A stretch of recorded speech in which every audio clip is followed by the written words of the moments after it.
Hello students, कैसे हैं आप लोग। मेरा नाम है रोहित सिंघल। स्टूडेंट, हम डिस्कस कर रहे हैं अब कापलान के बिजनेस वैल्यूएशन और एफिशिएंट मार्केट हाइपोथेसिस जो है उन सब के कंबाइंड क्वेश्चन है ना। पहले हम सेक्शन ए की क्वेश्चन डिस्कस करते हैं, बट देखिए आपको वही पैटर्न फॉलो करना है क्वेश्चंस करते समय कि पहले आपको क्वेश्चन खुद ट्राई करना है वीडियो पॉज करके, उसके बाद फिर आप जो है मेरा आंसर देखेंगे, ठीक है ना। ज़्यादा बेटर रहेगा, तभी आपको पता लगेगा कि एक्चुअल में आपको कितना याद है, समझ में आया, वो सब चीज़ है ना। तो चालू करते हैं।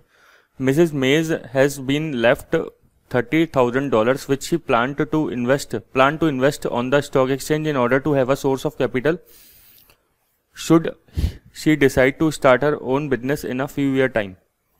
मतलब इनके पास 30,000 पड़े हैं और ये सोच रही है कि भाई बाद में कभी बिजनेस स्टार्ट करना है तो कुछ कमा लिया जाए, ठीक है। अ friend of her who work in the city of London has told that London stock exchange shows strong form market efficiency, ठीक है। तो वो बता रहे हैं इनके फ्रेंड के लंदन का स्टॉक एक्सचेंज जो है वो स्ट्रॉन्ग फॉर्म मार्केट एफिशिएंट है। तो आपको उसका मतलब पता है कि आप इसमें पैसे किसी भी तरीके से नहीं कमा सकते, ठीक है। बस केवल आपको CAPM मेथड जो होता है वो कहता है कि डाइवर्सिफाइड पोर्टफोलियो आप मेंटेन करके पैसे कमा सकते हैं। Study the company report in the press and try to spot under value share in which to invest, नहीं। फंडामेंटल एनालिसिस बेकार है। इन्वेस्ट इन 2 और 3 blue chip company and hold the share as long as possible, केवल 2 और 3 companies में फायदा नहीं होता। Build up a good spread of shares in different industry sector, ये आंसर सही लग रहा है। CAPM के हिसाब से अलग अलग सेक्टर्स में आप पैसा लगाइए, डाइवर्सिफाइड रखिए अपना portfolio. Study the company report in the press, नहीं हो पाएगा, तो आंसर इज सी। तो होप कि आपको पहले वाला डिस्कशन याद हो, तभी हो पाएगा ये क्वेश्चंस आपके। A company has 7% loan notes in issue which are redeemable in 7 year time at 5% premium to their nominal value of 100 per loan note. The before tax cost of debt of the company is 9% and after tax cost of the company is 6%. What is the current market value of each loan note? अब student क्या गलती करते हैं इसमें, वैसे तो question बिल्कुल सीधा है कि 7 ईयर्स का रिडम्पशन टाइम है, 7% इंटरेस्ट रेट है, कूपन रेट है, और 7 साल बाद 5% प्रीमियम पे कंपनी को पे करना है। मतलब हम इसमें सिंपल प्रेजेंट वैल्यू निकाल सकते हैं इंटरेस्ट की और प्रेजेंट वैल्यू ऑफ प्रिंसिपल की, तो वही आएगी वैल्यू ऑफ लोन नोट्स, ठीक है। प्रेजेंट वैल्यू ऑफ इंटरेस्ट कैसे, 7 पर एनम इंटरेस्ट पे करेंगे, ठीक है, 7 साल के लिए, और प्रिंसिपल कितना पे होगा, 100 की नॉमिनल वैल्यू है और 5% प्रीमियम है, मतलब 105 का प्रिंसिपल पे करेंगे अपन, ठीक है। अब इशू ये आएगा, लेकिन आप कॉस्ट ऑफ कैपिटल कौन सी, कॉस्ट ऑफ डेप्ट कौन सी लेंगे।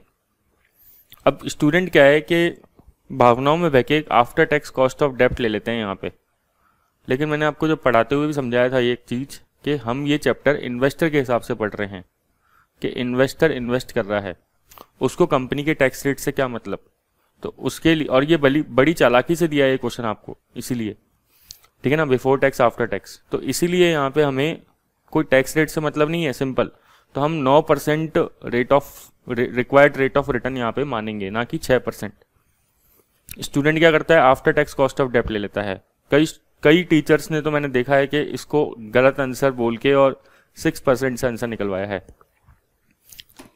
ठीक है। ऐसा नहीं है, लेकिन है ना, सही है आंसर, कोई दिक्कत नहीं है। तो 1 डिवाइडेड बाई 1.09 7 ईयर्स के लिए कर लेते हैं। 1 2 3 4 5 6 7, तो 5.033, ठीक है। क्यूमुलेटिव पी फैक्टर ले लेंगे और ये आ जाएगा 5.547, है ना। पी फैक्टर निकालना मैं इसके ऊपर डिस्कशन नहीं करूंगा, ठीक है, ये ऑलरेडी डिस्कस्ड चीजें हैं। तो 35.23 और 105 इंटू 0.547 मीन्स 57.44, तो 92.67, ठीक है। तो 92.67 आपका आंसर आएगा। अ company has just paid a dividend of कितना 21 सेंट पर share and share price 1 year ago was 3.1. The total shareholder return for the year. Total shareholder return क्या होती थी? वही होल्डिंग पीरियड रिटर्न. कैसे निकलता था कि भाई कितना हमने शेयर में कैपिटल गेन कमाया प्लस कितना हमने शेयर में डिविडेंड कमाया अपॉन पिछले साल क्या प्राइस थी इंटू 100 किया तो टोटल शेयरहोल्डर रिटर्न निकल गया. तो हमारे पास क्या है? हमसे पूछ रहा है करंट शेयर प्राइस कितनी है. हमें पिछले साल की तो एक साल पहले की प्राइस दे रखी है, ठीक है, और रिटर्न कितना कमाया शेयरहोल्डर ने? 19.7% ये दे रखा है. डिविडेंड कितना है? 21 सेंट का.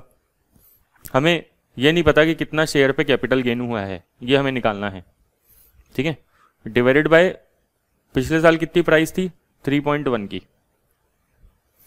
यही करते हैं कि dividend plus capital gain upon पिछले साल की प्राइस क्या थी, तो टोटल शेयरहोल्डर ने कितना प्रॉफिट कमाया, कितना रिटर्न कमाया, इंटू 100 करना ही पड़ेगा, ठीक है.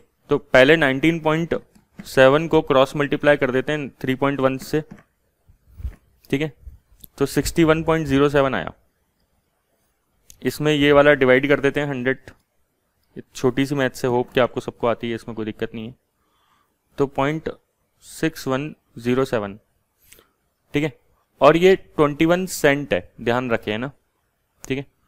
तो 0.21 लिख दे इसको, क्योंकि यहाँ पे तो अपन ने 3.1 लिख रखा है डॉलर्स में, तो 0.21 ही लिखना पड़ेगा.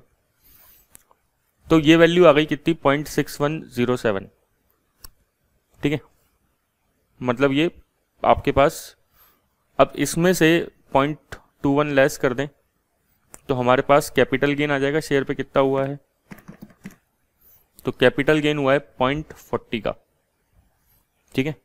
मतलब पिछले साल अगर शेयर की प्राइस थी 3.1 की, तो इस साल शेयर की प्राइस कितनी होगी? 0.4 एक्स्ट्रा कर दें तो 3.5 होगी. बिल्कुल सिंपल क्वेश्चन है, बहुत ज़्यादा है ना, ठीक है. कंफ्यूज होने की कोई ज़रूरत नहीं है, आराम से हो सकता है. छोटी सी मैथ्स है बिल्कुल, ठीक है. 10th लेवल की भी मैथ्स नहीं है ये. तो 3.5 आ जाएगा. आगे देखो, Compton PLC has announce a 1-for-4 right issue at a subscription price of 2.5.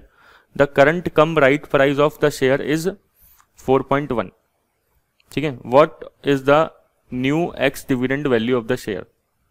हमें क्या बोल रखा है? बोल रहा है कि कंपनी ने हर 4 शेयर के बदले 1 शेयर दिया है राइट में, ठीक है. तो आपसे एक्स डिविडेंड मार्केट वैल्यू पूछ रहा है, तो कैसे निकालते हैं? मान लो पहले 4 शेयर थे, 4 शेयर की हर शेयर की प्राइस कितनी थी? 4.1. फिर कंपनी ने 1 शेयर राइट इशू किया हर 4 के बदले, और राइट शेयर की प्राइस कितनी है? 2.5. डिवाइडेड बाय टोटल शेयर कितने हो गए? 5. 4 + 1, ठीक है. तो आराम से निकल जाएगा 4 × 4.1 और 1 × 2.5. 18.9 डिवाइडेड बाय 5, 3.78. 3.78 आपका आंसर आ जाएगा. Investor believe that they can make abnormal gain by studying past share price movement. In terms of capital market efficiency, to which of the following does the investor belief relate? अगर केवल आप past share price के movement से पैसे कमा सकते हो तो आप इसको क्या बोलते हो? टेक्निकल एनालिसिस, ठीक है, ऑलरेडी डिस्कस कर चुके हैं. सुपा PLC has 50 million shares in issue and capital structure has been unchanged for many years. Its dividend payment in the year 2001 to 5 were as follows. क्या है डिविडेंड? देखो, पिछले अपन को कुछ सालों का डिविडेंड, 5 सालों का डिविडेंड दे रखा है. Dividend are expected to grow at the same average rate in the future. According to the dividend valuation model, what should be the market price पर share at the end of 2006 if the required rate of return on the share is 25%. तो पहले इसमें formula क्या लगेगा बताओ? D1/KE - G का, ठीक है. डिविडेंड अपने पास करंट कितना है? 4236. इसमें हम ग्रोथ रेट जोड़ देंगे अपॉन KE अपने पास कितना है? 25% का. ग्रोथ रेट माइनस कर देंगे और वैल्यू निकल जाएगी. बट क्या है? ग्रोथ रेट अपन को नहीं दे रखी है, तो ग्रोथ रेट का तरीका तो दे रखा है. तो 4236/2200 14 - 1, ठीक है ना. ये ऑलरेडी अपन जानते हैं, कई बार कर चुके हैं. तो 4236/2200 12 बार अंडर रूट डर्टी पावर का क्वेश्चन आ गया ये, 1 2 3 4 5 6 7 8 9 10 11 12 -1 divided by 4 +1 into equals to 12 times, 1 2 3 4 5 6 7 8 9 10 11 12 -1, तो 17.8% आपका ग्रोथ रेट आ गया। ठीक है जी।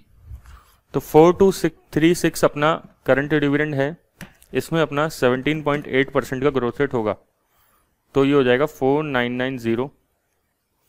तो 25 माइनस 17.8 के माइनस जी,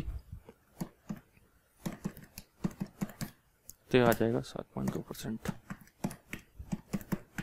तो हो जाएगा ये 6930.556। ठीक है, हमसे क्या पूछ रहा है ये, what should be the market price पर शेयर। ठीक है, तो डिवाइड बाय अगर 50 मिलियन, ये तो हो गई अपने पास टोटल वैल्यू। अब इसमें 50 मिलियन का अगर डिवाइड कर दें तो अपने पास क्या आ जाएगी, मार्केट प्राइस पर शेयर आ जाएगी। ठीक है, तो अगर आप देखोगे तो 1.39। ठीक है, इसमें आप 50 मिलियन मतलब ये सब आराम से आप 50 मिलियन को 50,000 बोल सकते हो, तो इसमें डिवाइड कर दो 50,000 का, तो 1.39 आपकी शेयर की वैल्यू आ जाएगी।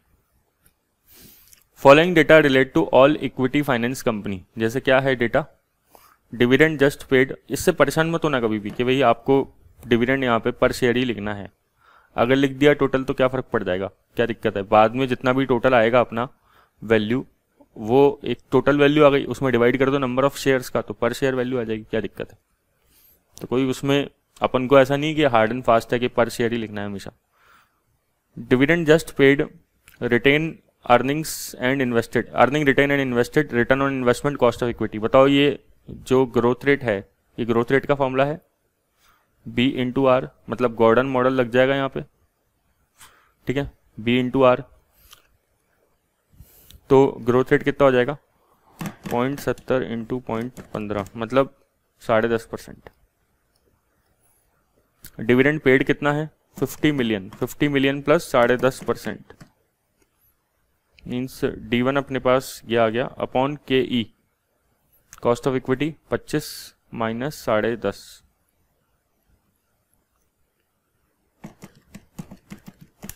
14.75। तो इसको सॉल्व करने पे आ जाएगा 381.03। ठीक है, 381.03 अपना आंसर आ जाएगा। इजी क्वेश्चन है, कोई दिक्कत नहीं है। अब देखो ये मार्केट वैल्यू ऑफ कंपनी पूछा था ना, मार्केट पर शेयर नहीं पूछा, मार्केट प्राइस पर share. The following information related to to companies alpha and beta, क्या दे रखी है, earning after tax PE ratio दे रखा है। Beta PLC management estimate that if they require to acquire alpha. यहाँ पे देखो बीटा कंपनी जो है वो अल्फा को एक्वायर कर रही है, तो alpha is your target company. They could save 1 lakh annually after tax on the administrative cost in running the new joint company. तो ये क्या दे रखी है आपको, सिनर्जी दे रखी है। भाई बीटा अगर अल्फा को एक्वायर कर ले तो आपके 1 लाख के एडमिनिस्ट्रेटिव खर्चे जो हर साल होते हैं वो बच जाएंगे। ठीक है, additionally they estimate that the P ratio of the new company would be 18 times, और पी रेशो कितना हो जाएगा 18 टाइम्स हो जाएगा। तो देखो अब अर्निंग्स देखें हम तो 2,10,000 तो अल्फा की अर्निंग्स है, बीटा की अर्निंग्स कितनी है 9 लाख, और आपको सेविंग्स हो रही है हर साल 1 लाख की। तो मतलब आपकी टोटल अर्निंग कंबाइंड कितनी बन जाएगी 12,10,000। भाई टोटल अर्निंग्स कितनी बन जाएगी कंपनी की कंबाइंड, 9 और 2 11 12,10,000, और कंपनी का पी रेशो न्यू कंपनी का कितना हो जाएगा 18 गुना, तो 12,10,000 इंटू 18 टाइम्स 2,17,80,000।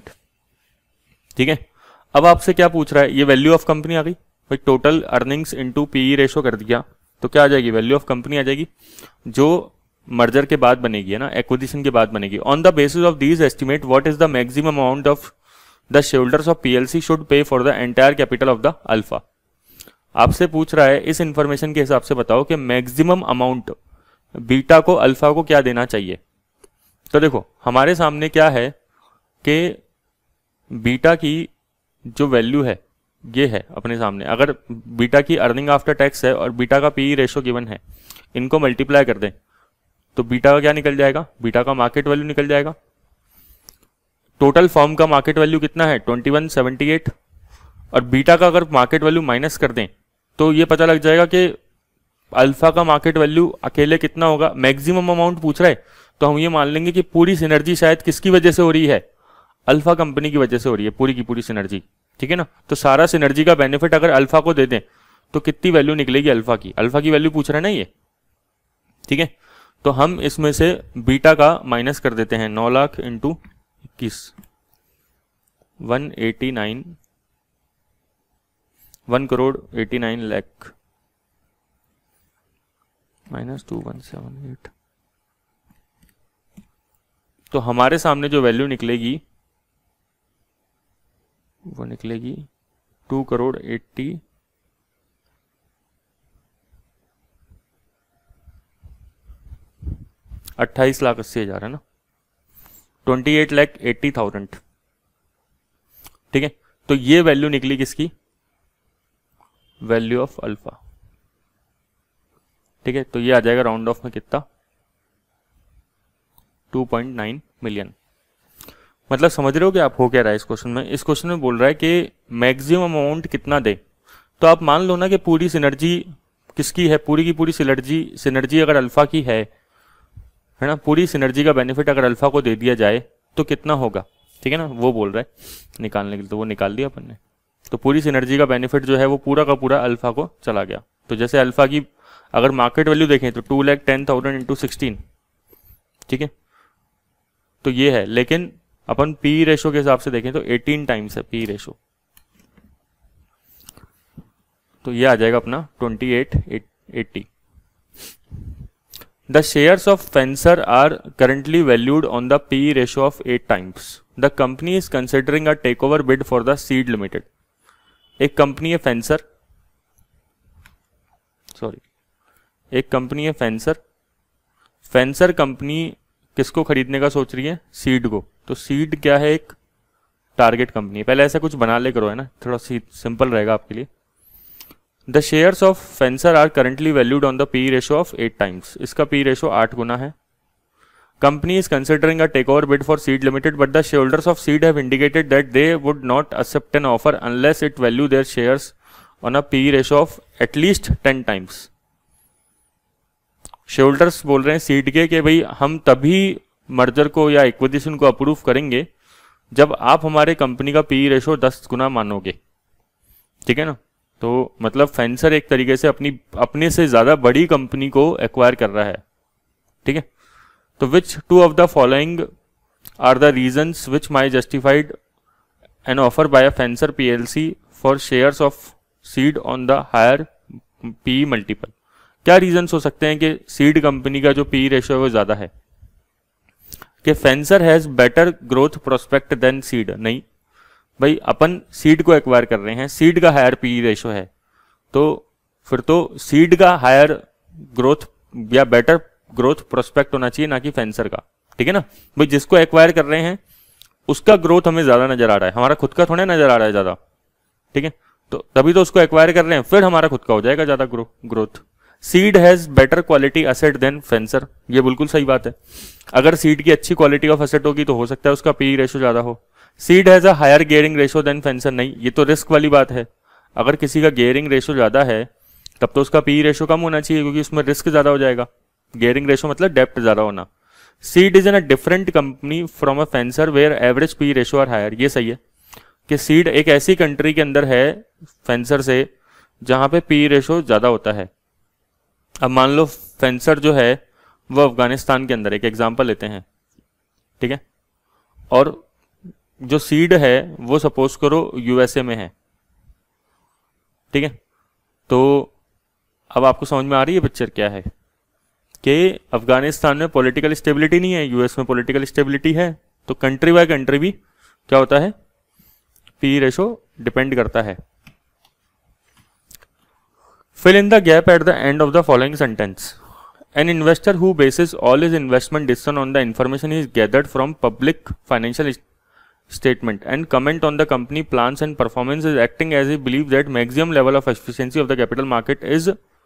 बताओ, एक पर्सन जो है वो पब्लिश्ड इंफॉर्मेशन को देख के, ठीक है, कंपनी के प्लान्स, परफॉर्मेंस वगैरह और उन सब के बेसिस पे मतलब प्रोजेक्ट्स, बैलेंस शीट्स और ये सब चीज़ें देख के वो अच्छा खासा प्रॉफिट कमा रहा है, ठीक है। तो इसका मतलब कि मार्केट कैसा है, वीकली एफिशिएंट है, ठीक है। वीकली एफिशिएंट में टेक्निकल एनालिसिस तो फेल हो जाता है, लेकिन फंडामेंटल एनालिसिस चलता है, तो ये फंडामेंटल एनालिसिस से पैसे कमा रहा है, ठीक है ना। तो weakly efficient. The following data related to all equity finance company, जैसे dividend just paid, earning retained and invested, return on investment, cost of equity. बिल्कुल सिंपल क्वेश्चन हो गया। तो पहले तो अपन गॉर्डन मॉडल से एक ग्रोथ रेट निकाल लेते हैं, 0.40 इंटू 0.15 6% ये हो गया ग्रोथ रेट इसकी, मल्टीप्लाई कर देंगे आपस में, ठीक है। ये ऑलरेडी रिटेन अर्निंग है और डिविडेंड इतना पे करा है 2 लाख का, तो 2 लाख प्लस 6% नेक्स्ट ईयर का डिविडेंड कितना होगा, 2,12,000। कई बार ध्यान देना, ये डिविडेंड जस्ट पेड की जगह नेक्स्ट ईयर का डिविडेंड भी देता है, तब ग्रोथ रेट ऐड मत करना, क्योंकि हमें तो नेक्स्ट ईयर का डिविडेंड चाहिए ना। के माइनस जी, तो 23 माइनस 6 17%, तो 124,705,9 12,47,000, ठीक है। मतलब 1.2 मिलियन कह सकते हो आप इसको, ठीक है। थाउजेंड्स में राउंड ऑफ करने के लिए बोला है तो 12,47,000 आ जाएगा। Indicate by clicking in the relevant box whether the following statement are true और फॉल्स। बताओ भाई क्या स्टेटमेंट करेक्ट है, क्या इनकरेक्ट है। The existence of the project with positive NPV contradict the idea that stock market is semi strong efficient. देखो ये तो बात ही बिल्कुल अलग कर रहा है। प्रोजेक्ट विद पॉजिटिव एनपीवी, ऐसी तो कोई बात ही नहीं थी, ठीक है, कि स्ट्रॉन्ग, सेमी एफिशिएंट, स्ट्रॉन्ग वगैरह, इन सब में तो कोई बात ही नहीं थी ऐसी कि भाई शेयर की प्राइस की बात होती है, प्रोजेक्ट की बात थोड़ी होती है, ठीक है। तो एफिशिएंट, स्ट्रांगली एफिशिएंट मार्केट, उन सब में किसकी बात होती है, शेयर की प्राइस की बात होती है। The existence of information content in the dividend contradict the idea that the stock market is strongly form efficient. ये बिल्कुल करेक्ट स्टेटमेंट है। अब कई लोगों को इस स्टेटमेंट को थोड़ा सा ध्यान से समझना पड़ेगा। भाई स्ट्रांगली एफिशिएंट मार्केट क्या होता है कि आप फंडामेंटल एनालिसिस से, मतलब कोई पब्लिक वाली इंफॉर्मेशन से, ठीक है, पब्लिक इंफॉर्मेशन से भी पैसे नहीं कमा सकते। मतलब आप किसी भी तरीके से पैसे नहीं कमा सकते ना। स्ट्रांगली इंफॉर्मेशन मतलब पब्लिक इंफॉर्मेशन से भी नहीं कर सकते, प्राइवेट इंफॉर्मेशन से भी नहीं कमा सकते, है ना। और टेक्निकल एनालिसिस तो बहुत दूर की बात है कि चार्ट वार्ट देख के तो कमा ही नहीं सकते। तो क्या ऐसा हो सकता है कि कोई भी कंपनी डिविडेंड बांट रही है तो कुछ उसमें इंफॉर्मेशन छुपी हो जिससे आप पैसे कमा लो? नहीं सर, नहीं कमा सकते। तो अगर ऐसा है कि कोई इंफॉर्मेशन छुपी हुई है, क्वेश्चन बोल रहा है कि कोई इंफॉर्मेशन छुपी हुई है डिविडेंड के अंदर, कंपनी जो डिविडेंड बांट रही है, तो ऐसा तो लेकिन स्ट्रांगली एफिशिएंट मार्केट में हो ही नहीं सकता। तो ये दोनों आपस में क्या है, कॉन्ट्राडिक्ट करते हैं। तो ये ट्रू स्टेटमेंट है। समझ में आ रहा है क्या? आपको थोड़ा सा सोचना पड़ेगा इस क्वेश्चन के अंदर। और पहले बात तो सिंपल है कि वो कुछ बात ही नहीं है, प्रोजेक्ट और शेयर दोनों अलग अलग चीजें हैं। Peter PLC has made one of it's offer of one of its share for every 3 share of baker company. तो एक तो पीटर कंपनी है और एक बेकर कंपनी है। पीटर साफ साफ पता लग रहा है कि बेकर को एक्वायर कर रही है, ठीक है ना, तो बेकर खत्म हो जाएगी। सिनर्जी और कितने शेयर दे रही है, one of its share for every 3 share of Baker. Synergistic benefit from the merger would result in increase in earning after tax of 4 million per annum. Earnings में सिनर्जी होगी 4 मिलियन की। Extract from the latest account of both the company are as follows. Profit after tax दे रखा है, ठीक है, number of share दे रखे हैं, मार्केट प्राइस पर शेयर दे रखा है। Assume that the price of PLC shares rises by 50 cent after the merger and that PLC issue new share as a consideration and Peter issue new shares as a consideration, है ना। मतलब इसमें cash में consideration नहीं दे रहे हैं, shares का मतलब कंसिडरेशन जो दिया जा रहा है वो किस में दिया जा रहा है, शेयर्स में दिया जा रहा है। और अपन को एक्सचेंज रेशियो तो ऑलरेडी दे रखा है ना। अब बताओ जरा, पीटर हर 3 शेयर के बदले 1 शेयर दे रहा है बेकर के, तो बेकर के जरा शेयर देखना कितने हैं, 90 मिलियन है। तो 90 मिलियन के बदले बेकर को कितने मिलियन शेयर मिल जाएंगे, 30 मिलियन शेयर्स मिल जाएंगे। ठीक है ना, यही तो मतलब हुआ कि Peter has offer one of its share for every 3 shares of baker. ठीक है, तो इस तरीके से कंबाइंड एंटिटी के शेयर कितने हो जाएंगे, 400 तो पीटर के है ही और 30 और हो जाएंगे बेकर के, तो 430 हो जाएंगे। ठीक है, what will be the P ratio of the group. अब आपसे क्या पूछ रहा है, पी रेशो बताओ ग्रुप का। तो पी रेशो ग्रुप के लिए आपको देखो, मार्केट प्राइस पर शेयर तो गिवन है, जैसे बोल रहा है कि पीटर की शेयर की प्राइस कितनी हो जाएगी, 50 सेंट से बढ़ जाएगी। तो अभी 250 है ना, 250 सेंट है, ये 250 सेंट है ना, तो ये 50 सेंट से बढ़ जाएगी, मतलब $3 हो जाएगी बाद में। भाई 250 सेंट, $1, 100 सेंट, ये तो जानते ही अपन, तो $3 हो जाएगी प्राइस। तो ऐसा करते हैं, अर्निंग पर शेयर निकाल लेते हैं, मार्केट प्राइस तो गिवन है, तभी तो पी रेशो निकलेगा ग्रुप का। तो अर्निंग पर शेयर निकालने के लिए ग्रुप की क्या करना पड़ेगा, टोटल अर्निंग चेक कर लेते हैं। टोटल अर्निंग 120 मिलियन तो ये है, प्लस 35, देखो ये प्लस कुछ सिनर्जी और होगी, तो प्लस सिनर्जी कितनी है इसमें, 4 मिलियन की, वो ऐड कर देते हैं 4 million, upon number of share कितने हो जाएंगे, 400 प्लस 30। ठीक है ना, 400 ये और 30 ये, तो अपन इसका अर्निंग पर शेयर निकाल लेते हैं, 120 plus 35 plus 4 divided by 430, means earning per share आ गई इसकी 0.369, मतलब 0.370 कर देते हैं इसको EPS। ठीक है, और मार्केट प्राइस पर शेयर कितनी है, मार्केट प्राइस है अपने पास 50 सेंट, देखो बढ़ गई है मार्केट प्राइस, तो 250 प्लस 50 कितना होता है, $3। तो $3 अपॉन MPS अपॉन EPS करेंगे तो पी रेशो आ जाएगा ग्रुप का 3/0.370, मीन्स 8.108 आ रहा है, मतलब 8.11 टाइम्स इसका पी रेशो हो जाएगा। ठीक है, फिर नेक्स्ट क्वेश्चन क्या बोल रहा है, spanner company has paid the following dividend per share in the recent year. ठीक है, आपको बोल रहा है कि कुछ सालों का डिविडेंड दे रखा है पर शेयर के हिसाब से। ठीक है, dividend for 2003 just has been paid and company cost of equity दे रखी है 16%। Using the historical dividend growth rate and dividend growth model what is the market price. ठीक है, नॉर्मल क्वेश्चन है तो अपन आराम से कर सकते हैं, 36/31.1 कितने साल की ग्रोथ ले लेते हैं, 3 ईयर्स की, 36/31.1 12/√1 3 4 5 6 7 8 9 10 11 12 -1 डिवाइडेड बाय 3 +1 1 2 3 4 5 6 7 8 9 10 11 12 -1 × 100 मीन्स अप्रॉक्स 5%, 4.997 आ रहा है, तो ये 5% की अपने पास क्या आ गई, ग्रोथ रेट आ गई। तो D1 कितना हो जाएगा, 36 + 5%, 37.8। ठीक है, ये सेंट में है, ध्यान रखना, अपॉन KE 16 - 5, तो अपने पास हो जाएगा डिवाइडेड बाय 11%, मीन्स 343.64 सेंट्स। ठीक है, तो डॉलर में करोगे तो $3.44 हो जाएगा, और अगर सेंट में रहने दोगे तो ये फिगर आ जाएगा। ठीक है, asset based valuation using NRV are useful in which of the following situation. आपको पता है एक मिनिमम वैल्यू पता लग जाती है NRV से, है ना।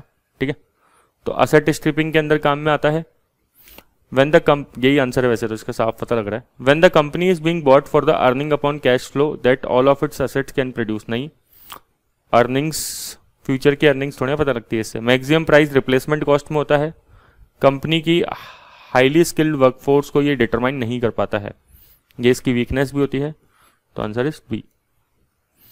तो इस क्लास में हम इतने क्वेश्चंस कर लेते हैं, ठीक है, बाकी फिर नेक्स्ट क्लास में कर लेंगे, है ना। Thank you.